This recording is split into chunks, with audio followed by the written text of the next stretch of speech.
it was a lot of days that I felt defeated in that corporate sector because there were a lot of demands that were being met, that needed to be met. I never forget one day, a situation came up at work and I felt that at that moment it was time.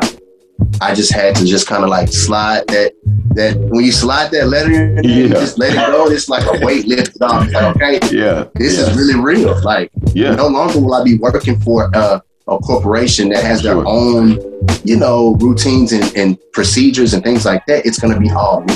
Yeah, I'm going to build it all myself. My name is Fela Abioye, and this is How to Corporate, my digital show dedicated to helping you identify what's holding you back so you can advance your career. Today's topic, the entrepreneur's journey, with my guest, Travis Smith. Travis has really built up his business, from the ground up, and was working in the corporate world as a branch manager at a bank, and decided to, expand on this idea, this passion that he had. And now he puts out this delicious product that people can go and eat and enjoy the whole experience every day. And but we're going to get into it today because at the end of the day, corporate world is not for everybody. I guess, man, you want to maybe give the folks a little bit of an introduction just about yourself, a little bit of background before we get into it? Of course, my name is Travis Smith. I am the founder and innovator of the Funnel Bar LLC. We've been in business since 2017, where we started as a tabletop setup. So when we took tables and took it to events, set up and served our delicious deluxe funnel cakes. So not something that you can get every day, right? So people, thought about, hey, I wanted to go to the fair, but it's only year round, or it's only February, possibly September and October in Dallas, where I'm from. So I thought about a concept that what can people do and get year round, and how can I innovate and create a funnel cake that is like an all day, everyday thing. So I came up with the funnel bar concept because it was needed, right? So the dessert realm, there's always baking, there's always cupcakes, cookies, cakes. But I said, how can I transform the dessert world and introduce a product that people want, but just can't get every day? And that's how I came up with the idea of funnel cakes. So started in 2017 as a tabletop setup, but recently purchased our mobile food unit, which was a blessing. So we've had that for a little over a year now. It's been going amazing, right? So, you try to navigate through all these things. We just had recently, we're still going through a pandemic. So that's another thing that a lot of entrepreneurs have to worry about right now. Yep. But I think because we built that brand, like you stated earlier, we built that product and that service. A lot of times for us during the pandemic, it only excelled us to a higher level, right? So I think we've just been blessed and totally favored that we were able to withstand a pandemic. We've been having the dessert business, but the food truck is amazing. We've been rocking out. We typically travel to different areas of Houston. So you'll find us in areas such as Katy, Humble, League City, where else have we been? Friendswood, things of that nature, just to get our product out to the people, because it's one of those things where it's a comfort food, but it's also a place where people can kind of engage with each other and get families together during a pandemic, right? So a lot of our events are typically outside. They come to the truck. We have tables and chairs where people can sit out. So it's been a roller coaster ride. It's been a very unique journey, I would say that. But that's a little bit about what we do. We're just trying to give that nostalgic feeling to people all over the Houston area, and soon to be further on into different states and across the nation. So, yeah, man. Yeah, big ups, man. I got no doubt that this thing is gonna, we're gonna look up in a few years, man. This thing is gonna be everywhere. Oh, no doubt. Yes, sir. Yes, sir. That's the goal, right? Right. Yeah, so, man. Yeah. No, I love that, man. I love your passion behind it. I mean, you have clear passion about it. It's a family business, a family affair.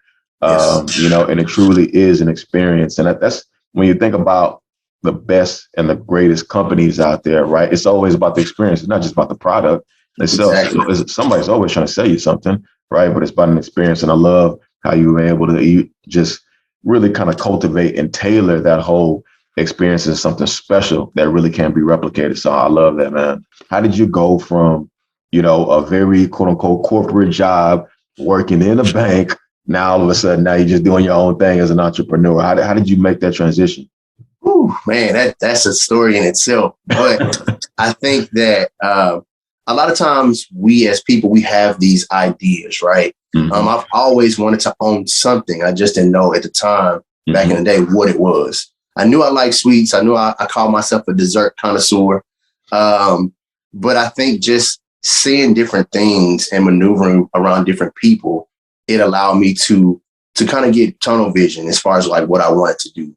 But to navigate through the corporate realm, it's an experience, man. So you have to deal with, a lot of times ideas that are not your own, that you feel like, hey, sometimes you just have to go with. We've all worked in a corporate America setting and had to just kind of go with the flow, right? Yep. And my nature is not, just to go with the flow. I always want to innovate and create new ideas. And I was like, there's no other way for me to do that, because a lot of these corporate America jobs, right? They already have routines in place. They already have processes in place. They already have a brand that's been built for centuries, right?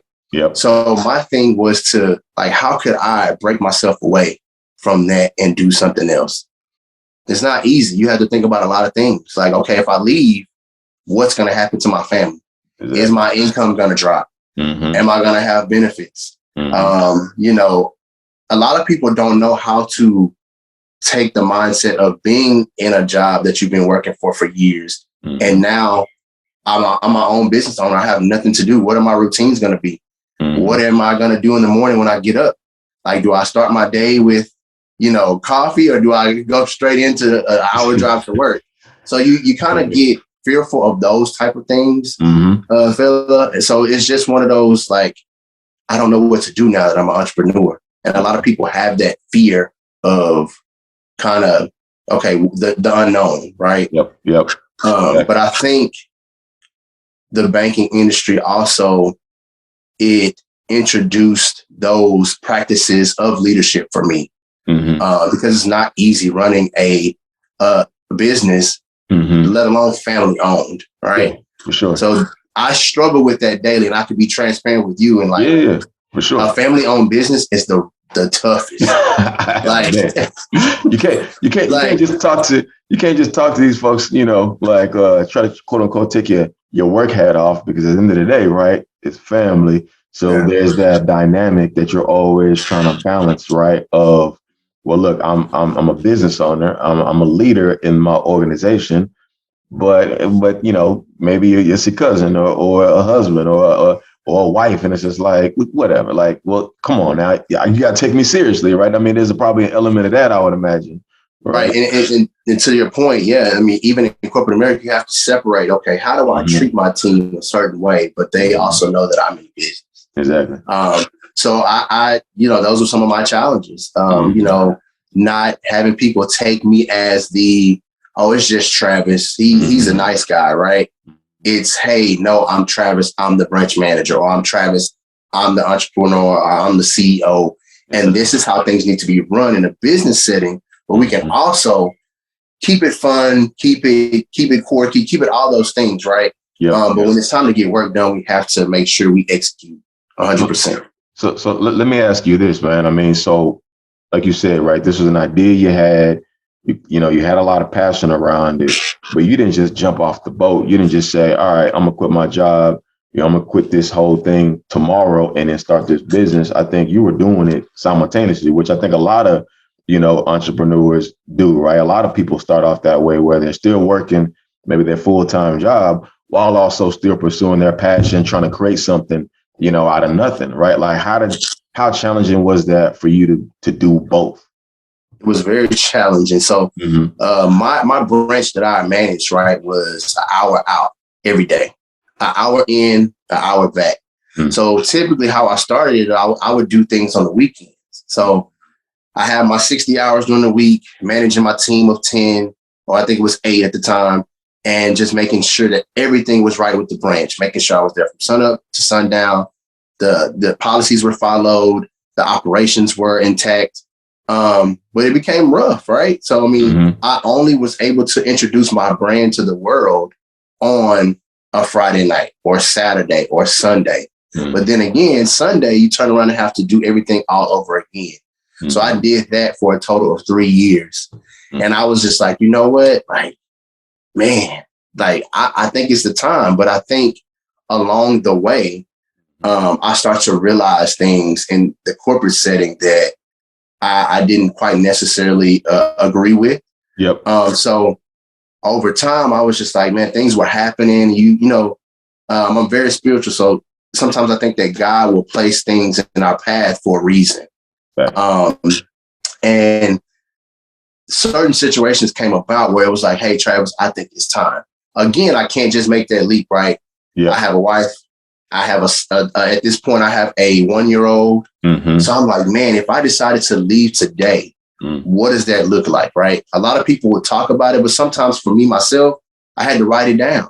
I had to have those important conversations with my spouse. Like, hey, if tomorrow, if someone were to say, hey, Travis, thank you, but we have to go ahead and let you go, or, you know, something came up at work and was just that bad where I had to walk away from, will we be okay?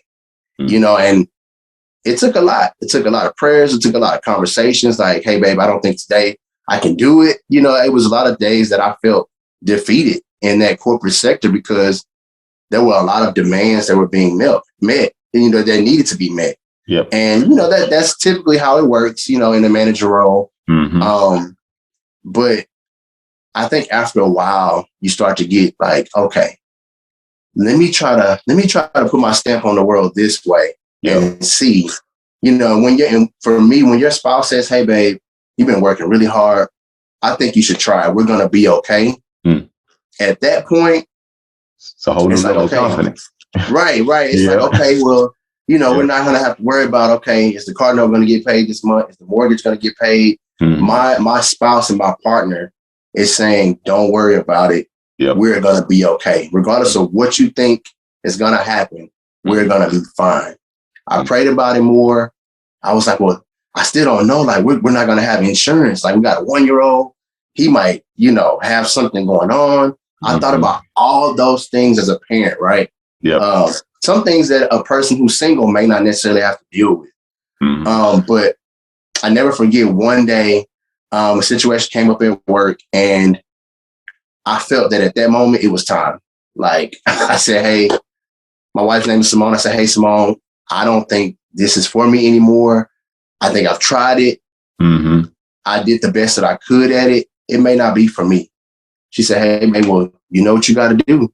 So I think that same day I wrote my letter of resignation. And it was like, okay, I'm really about to leave and start my own journey. Like, people don't understand, like, that's a big weight, like, on your shoulders to just. Sure that was a big deal for you. I have no doubt. Like, because at the end of the day, of course, because I got it from my parents too. It was like, hey, what's going to happen? You're not going to have insurance. You're not going to have a consistent paycheck. You're not. So I got it from all these different, you know, and when it comes from your parents, sometimes it's like, okay, I know, you know, but it's like, I want to have my own path and I want to figure this thing out with my family and myself. And of course they mean well, right? You know, they don't want anything to happen to their son, their daughter, their grandchild. So it was a lot of heat coming from multiple ways. But I think once your spouse says, hey, babe, let's do it, and you pray about it, and a lot of things start to come around, you start to be like, well, wait, maybe that's a sign.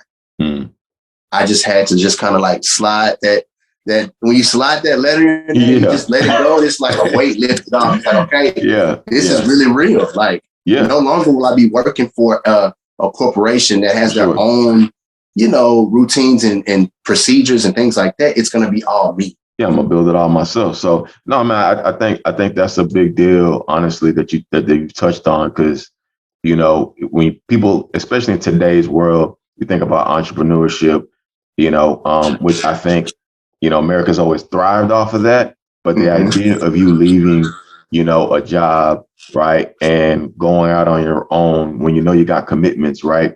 You get to, you know, see people kind of pause, like, well, I don't know if that's a good idea, right? Like, you know, when you're younger, you know, people find it more acceptable because, oh, you know, you don't have any commitments, you know, you don't have a wife, you don't have a child, You know, it's like, okay, it's okay, right? But then now it's you got all the responsibilities, and people start to wonder, like, is that the right thing? Well, hold on, how's that any different? You know, just because, Right. I'm at a different stage in my life. At the end of the day, if I got a passion for something and I want to pursue it, then, having that support clearly is such a big factor. And clearly it was a factor for you. But I think that's something that, sometimes people miss there, right? Figuring out how to find that support because, you can get it from anywhere, right? It can be through a friend, it can be a family member, it could be through just a coach, whatever the case may be. But, regardless of, what you want to pursue, whether you want to do, want to be an entrepreneur or not, I think support is key, honestly, because at the end of the day, you're not going to be a customer of one, so Exactly.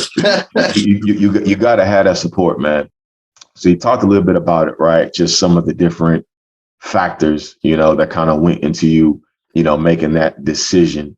Since then, like any regrets or anything that you felt like, man, I wish I would have done this differently before I maybe, made the leap, right? So, I mean, you did it for 3 years. You were working on the business. So you had a lot of time to process, right? And then maybe stuff wasn't going as well at work. So it was like, you know what, this is just a sign for me to make that leap. But if you were to go back and look at it, is there anything you feel like, man, I should have did this before I left, or I should have learned about this before I did, and it made my process so much easier? You know what? I don't regret it at all. I mean, because for me, this entrepreneurial journey, right? Mm-hmm. It's forever changing. Yep. And every day you're going to learn something new. Mm. So I think that's another reason why people don't just do it, right? They're like, oh my gosh, I don't have a guide on how to be an entrepreneur, right? Whereas when I go to these companies, there's always an employee handbook. You got to follow this. This is what you need to do. I think a lot of times people are so like apprehensive about getting out there because there is no right way to be an entrepreneur. There may be a right way to corporate or whatever because of the stuff that's already in place. Yep. But there is no right way. So for me, I wouldn't take back anything. I would say, and I would encourage others to just, I mean, it's so cliche, right? But just do it.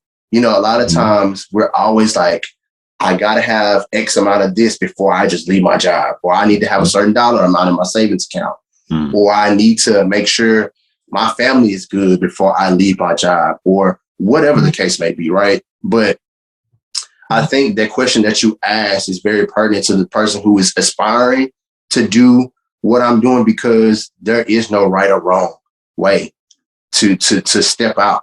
I feel like had I wanted to do some things in the corporate sector before, I probably would have never left. It would have been me still to this day in 2021. Okay, I just got to do enough just to be here, just to make it, just to be a part of a brand that in some cases, right, if I were to die tomorrow, I'm going to be replaced. Let's be honest. Yep. So a lot of companies are not like that, but I'm just stating the reality of, what's going on in 2021. Yeah, no, that's real, man. That's business. I mean, it's right. Funny, because we get to this mindset thinking that, a corporate job, if I go work for somebody, it's like, oh, that's a, guaranteed income, like kind of like you mentioned earlier, right? Like, your parents was worried about, well, you ain't gonna have consistent income. I was like, there's nothing guaranteed about working for a big corporation, right? There's nothing guaranteed about it at all. Things happen all the time. And if for anybody who thinks otherwise, look at COVID. Exactly. Look at the effects of COVID. You think any one company out there ever, predicted something as massive, as COVID would happen? I mean, ask the restaurant business, ask the airlines, the hotel, business, all these businesses that were, significantly, affected by that, right? There's nothing. I think that's something that we got to get away from, right? Thinking that, because again, right, entrepreneurship is not for everybody. But even if you, want to go work for someone else or work in a corporate setting, but always keeping the mindset that, hey, look, nothing is forever. I better keep my skills right. I better continue networking. I better make sure I'm always realizing that, I got some money stashed away, whatever the case may be, because, I could look up and, hey, closing our doors tomorrow. Or guess what? Laying off your whole division So, and it just is what it is, man. So, it's funny too. When I was in college, man, mm-hmm. or going to college, people always, they're like, man, hey, you should be a lawyer. You should be an engineer. You should be a doctor. You should do all these things. But like you just mentioned, like when COVID happened, a lot of those jobs were either in a high level of stress during the pandemic or they were laid off. And now I have to try to figure out, okay, where am I going to get the extra income from? Because I haven't been saving, right? Mm-hmm. I don't have that. A lot of people don't really have that financial background to know, hey, I need at least 6 months of savings, or I need to be able to pay my mortgage 6 months out, just in the event that something happens. Well, nobody predicted a pandemic. So we've been in this thing now for going on 2 years. It's still affecting people, which is very tragic. But I think that a lot of times people are like, yeah, I work for this company and I'm this big shot engineer and I'm this and that. But like you said, nobody knew that this was coming. And now, I'm sorry, Mr. Smith, we have to, let you go. It's just not working out. We have to cut costs where we can. And like I said, to go back to the question, like I wouldn't regret it at all, because it's what I learned along my journey and my path was what I needed to learn to get to this point. And I think a lot of times, again, we're just too apprehensive to do it because we're scared. We're fearful. No, man, I think you said it well. I think that's a gem. Like you said, just do it. Nike, you have to pay me for that advertisement right there. But I'm gonna give y'all the plug since there you go. Travis brought it up. But no, that's real. Honestly, the idea of saying, I think sometimes we get caught up, just like you mentioned, of everything's got to be perfect. Everything's got to be in line. Everything's got to, be exactly the way it's supposed to be before I make the leap. And, that holds back so many people from doing things. And it's not just, entrepreneurship, but just even in their own careers, right? They don't want to, go after certain roles or go after certain opportunities because, I look at the job posting and there's 15 different, things on there, but I only got 5 of them. So I'm waiting like, what you mean? You got a couple. All right, apply. Go for it and see, right? Because man, look, confidence can make up for a lot of things. I don't mean literally everything, right? I'm not talking about technical skills and all that, but the ability to say that I'm willing to learn, I'm willing to go figure it out, can make up for a lot of things. And I think some of the same similar traits can be said about entrepreneurship, right? Is that no, I may not have all the skill sets here and I may not know how to do all this, but I got the confidence in myself. I got the confidence in my abilities to say that, you know what, I'm gonna go figure it out. It doesn't matter what it is, I'm gonna go figure it out. And I think that's something that is a good takeaway, for the folks listening to say that, look, regardless of where you are in life, if you got an idea, you got a passion, you got an opportunity that you want to go pursue, stop waiting, stop pushing it off to the side, just do it. Just do it. I mean, a lot of times, like you said, it may not be for that person. Everybody can't do it, but you would be remiss not to at least try. Exactly. Right. Exactly. These jobs, if you left them on bad terms, if you left them on good terms, regardless, they're gonna be here. Like the bank that I was working for has been around for centuries. Like it's gonna be here, and even after I go, hopefully it's not soon, it's still gonna be here. So who would I be not to try to embark my journey and my path on the world and said, hey, the funnel bar was here. It was innovated in 2017. It lasted to whatever time, if that's God's, place. But at least I tried. I think about some of the different challenges that one has to go through just being a business owner versus being an employee. And now that you've seen both sides of it, right, what do you think maybe is one of the greatest, or maybe some of the greatest challenges, just being a business owner versus maybe being an employee? Well, just like I just mentioned, nothing is laid out for you. Yep. So that's the big one. Like there is no blueprint, right? There is nothing of that nature that you could just say, hey, I do this, and this. It's all created by you. And then you have to get everybody's buy-in to follow that blueprint. So it's one of those things where like, okay, you have to actually take the time to do it. There's not going to be anybody that's going to hold your hand. There's not going to be anybody that you have to report to and say, hey, Travis, did you fill out this report today? Or did you communicate this to your team? It all comes from you.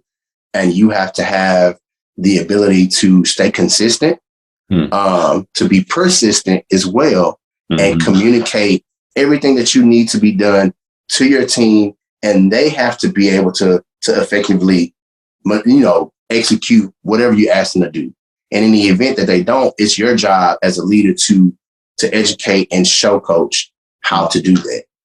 Hey, if you're enjoying what you're hearing and learning something new, take a second to rate this episode and write a review. Oh, don't forget to share with a friend or a colleague. All right, back to the show. As you were talking about it, I was even thinking about me just, getting this platform jumped off. Had the idea for a long time, been sitting on the shelf, talked to my wife about it constantly, wrote down all these ideas, formatting, had everything just laid out, but it just wasn't executed. And at one point, she was just like, look, you got to stop talking to me about this. All right. Stop talking to me about this. Like, you're just going to have to just go do it because I don't want to hear any more about this. Like, let's just record one episode. Let's just do one. And literally, that's what it was. It was like, let's just do one. Let's just knock out one and let's go from there. And literally, ever since then, it just ain't stopped. So I want to kind of maybe get a little bit into, the income portion of it, right? Because, it's a big piece. It's a big piece of this whole it's a piece that a lot of people don't like to talk about, but hey, transparency is key. Yeah, exactly. And that's where I want, listeners and viewers to really get a sense of that, right? So, of course, the income portion has changed, right? You went from, having a particular role, having a salary or commission or whatever it was, right, that you were getting, in this corporate job to now it's like you're a hunter. You eat what you kill, right? There you go. Like literally, right? Yes. So, how are you measuring that? Is it based on units, right, that you sell, or, you have to sell a certain number of X products in order to cover your costs and expenses? Like, how has the income portion changed for you? How are you able to manage things going forward? It has changed a lot, but not too much. So to your point, it's for us each day that we go out and embark on, our selling journey for the day. It's for us, it's about units. It's about productivity, right? Some days are good days. I'm not going to sit here and tell you that, hey, every day when I take the truck out, I make $5,000 a day. That's not the case, right? So some days, if the productivity is not there and the units are not sold, in turn, what that looks from a payroll standpoint, it's not the best, right? For us, it's each day we have to be strategic in how we place ourselves with the business. And if the units don't sell, in turn, we're not able to buy products as quickly as we'd like. We're not able to pay our team as quickly as we like. So it's not like another company taking care of your payroll. Payroll is run by two individuals or one individual in some cases. Yep. Well, I have to ensure that I made a commitment to my team and said, hey, this is what it's going to be. This is what your salary will potentially be. But there may be days, I had to have that difficult conversation. There may be days where we can't do it, or something may happen, or, we may run into a slow day where instead of getting $1,000 a day, we get $200 a day. What does that look like? And I had to be very transparent with my team that some days it may not always be the same. Lately here, we've been very blessed to excel in places that we would have never thought. I'll tell you this, when we first started out, before we got our truck, the conversation was, oh my gosh, where are we going to set up? Oh my gosh, are we going to really be able to put our brand out to people? Are they going to love it? Are they going to accept it? Or are they going to just say, nah, I don't think that's a pass. I'll, smash a pass. I'll pass on that. That's not something I would do every day. Yeah. But when I tell you, literally, we've been blessed to have people that sometimes see us 3 times a week. Right. And we know them by name, right? So I think for us, when it comes to the units and the dollars, on the backside, it's about how you treat people when they come to your business and your brand. And I think those people in turn tell other people. So even when you have those slow days and those units, you always in the back of your mind, you know that I'm doing it for the greater cause. I'm doing it to put smiles on faces. And I know that the money or the units are going to get sold. It may not be Wednesday, it may not be Thursday, but that same person that you treated well is going to tell 10 other people, which is on another day is going to add up and increase your profit, right? A lot of times I think a lot of corporate jobs, they struggle, or corporate America companies, they struggle with that. How do I treat the customer? Am I really customer? What we like to call it in the funnel bar realm is customer centric. Are you being customer centric today? But for us, I don't want to sit here and tell the aspiring entrepreneur that every day is going to be great. It's going to be good. It's going to be, it's going to be bliss, right? There's days where I had 4 flats on a trailer and I had to figure out how to get that fixed, and in turn get to my setup on time. But when I don't get on time, that cuts into our profit, right? So if I'm an hour late and we have a window of 5 to 9 and I get there at 6 and I don't start until 7, well, now you just cut your day's profit at least in half, right? Yeah, that people need to understand that takes on a whole new right. You know, so now you're in the back end, you're like, okay, great. I got to try to figure out how to make up the difference for my team because I not guarantee, but I promised my team that I would try to do what I can for the business as far as the monetary aspect of it. So now you're thinking about different ways to try to make up the difference. I know a lot of my peers that own their own restaurants right now. People are struggling, you know, but it's how you engage every day. It's how you put your best foot forward every day. Even when the slow days happen, you're able to pivot, right? I always talk to my team about pivoting. As an entrepreneur, that has to be your best skill set. And the reason why I say that in a pandemic, you just don't know what's going to happen. So Wednesday will be different from Thursday. Thursday will be different from Friday. But if you don't have the proper skills to be able to move quickly and pivot and change your direction to something else, then those days of the unit sold will go to no unit sold at all, or making a bad decision to go to this spot or do something else. So I think with all that being said and done, you have to be able to maneuver and pivot quickly, even when monetarily the day is not good, right? How do you make up for that? Makes sense. And how do you make sure your team is taken care of? Because right now, let's face it, jobs are paying top dollar because a lot of people are not working. Yeah, shortage. So, for sure. Yeah, there's a shortage. Yeah. So how do I engage with my staff and pay them the right amount, even if the units are not being sold, and have them the spirit that they really want to come work for the funnel bar? For sure. So you've been doing this now for some years. You got a lot of sweat equity into this. And it's not been easy. It's been a rough journey. And I say rough, I don't mean rough literally, but you know, it's not an easy path, right? To say the least. Are there days where sometimes you think, man, it'd be nice to just have that paycheck on the 1st and the 15th, man? Love to just have that, you know, not to have all these headaches of, because you know, like I say, you're constantly being a leader. Like you don't ever get to take your leadership hat off, right? Like you know, you always have to do that. So are there sometimes days where you're just like, man, it'd be nice to be an employee for a day. Well, you know what, man? The quickest answer to that is I think at this point, getting a taste of it. That's something that I would not say never.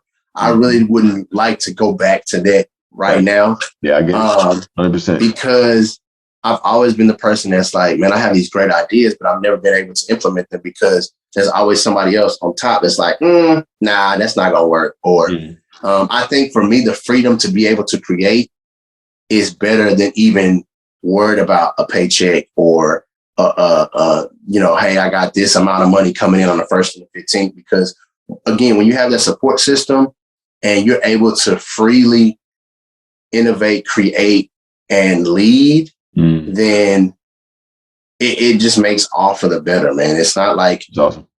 You know, sometimes we have this like ceiling and we feel stuck, right? At these jobs where it's like, man, I reached the top or what appears to be the top. what else do I do now? And I think with the freedom that I have now, I'm probably going to stay in this room for a long time, and I'm going to make it work because the corporate America scene is just now starting to focus on those mental aspects. I got you. Of like leadership and things of that nature, because it's rough. Like there were days where I was like, man, you know what? I just need a break. I need to just go somewhere. Yeah. I don't, whether that's ball up in a corner, whether that's listen to music, whether that's boxing, something, I need that. But now I have the opportunity to do those things without having to worry about, hey, boss, is it okay if I take a day off? Or hey, I need a sick day because I'm not feeling well mentally or physically. I don't have to do those things anymore. Man, you hit on something that made me start to think, because there's got to be a lot of personal satisfaction, and almost like therapy that you get out of that, to be able to say every day, if I have an idea, I can literally just implement it tomorrow if I choose to, right? It's funny you said that. Because my team is always like, oh gosh, what is Travis going to think about today and try to do? Yeah. So I like I said, I didn't mean to cut you off, but they talk about me often because I always have an idea to do something, right? And I get to freely do that now because nobody's like, I don't want you to do that. I don't think that's going to run right for the branch. I don't think that's a good idea. But when we make a joke out of it, but I think the idea is that sometimes they're really great, sometimes they're not so great. But I can freely do that without having to worry about a district manager or a market manager or a regional manager telling me what I can and can't do, or you should do that. So, man, this has been awesome, man. I'm gonna bring this thing to a close, man. I definitely felt like we could probably keep going, but for the sake of time, I don't want to keep holding you, but man, brother, I really appreciate you. I think this has been awesome. I really hope folks that are listening are getting something out of this in their spirit. If you feel like, you know what, I got this idea that I've been sitting on for a while, hey, just go do it. Just do it. Start tomorrow. Start where you are. It's not always about the end destination. It's about just where you are today. So just getting started. So, and just, it's a journey. Like Travis clearly is attesting to that. But, at the end of the day, that's what America is really built off of, man. So, we all have an opportunity to go out and create on our own. And the more that, I'm learning that for myself, and just through this platform, the ability to create, and how much satisfaction I'm getting out of it too, man. So I definitely can attest to just that idea of being able to create, man. So this is really, really cool. So I really appreciate you. So, man, for the folks listening, I don't know if you want to maybe share a little bit about your business and the website, or how people can get a hold of you or contact you if they're in Houston or in Texas in general and want to come, visit. I want to make sure you are able to plug that information in there too. There you go. Well, thank you for allowing me to do that. So we are the Funnel Bar, a deluxe experience. So of course, our social handles is the Funnel Bar at Instagram and Facebook. Our website is www.thefunnelbar.com. So really easy to access. We post our schedule every Monday, so you can find out where our delicious funnel cakes are going to be throughout the city. And yeah, we look forward to, we got some big things coming up too soon. Hopefully in the next 6 months or so, we'll have an an announcement filled with excitement for you guys to join with us or embark with us on. And yeah, we look forward to seeing everybody. And like our slogan says, life is short, eat dessert first. Don't forget it. It's okay to indulge in dessert first before your meal sometimes. So that's what we're all about, is creating smiles, creating those nostalgic moments. So yeah, we look forward to seeing you. Awesome, man. Appreciate you, man. So again, thanks for everybody for listening. Tune in until next time. Appreciate you. Don't forget to like and subscribe. For more content, click the link in my bio to follow How to Corporate on all social media platforms. Until next time, keep building.